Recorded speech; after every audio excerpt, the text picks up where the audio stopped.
ভারতে এপ্রিল থেকে জুন পর্যন্ত স্কুল ছুটির সময়কে কেন্দ্র করে বিদেশ ভ্রমণের সবচেয়ে ব্যস্ত মৌসুম হিসেবে ধরা হয়। এ সময় তুলনামূলক সচ্ছল পরিবারগুলো ইউরোপ ও অস্ট্রেলিয়ার মতো শীতল দেশে বেড়াতে যান।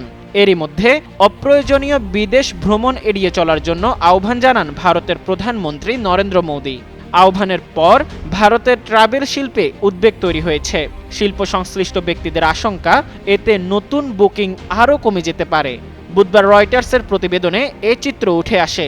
শিল্প সংশ্লিষ্টদের মতে, বৈশ্বিক মূল্যস্ফীতির চাপের কারণে গ্রীষ্মকালীন বিদেশ ভ্রমণের চাহিদা আগেই 10 থেকে 15% পর্যন্ত কমে গিয়েছিল। এখন প্রধানমন্ত্রীর আহ্বানের পর পরিস্থিতিকে আরও কঠিন করতে পারে। এদিকে ইন্ডিয়ান অ্যাসোসিয়েশন অব ট্যুর অপারেশনসের এক ঊর্ধ্বতন কর্মকর্তা বলেন, প্রধানমন্ত্রীর বিপুল অনুসারী রয়েছে।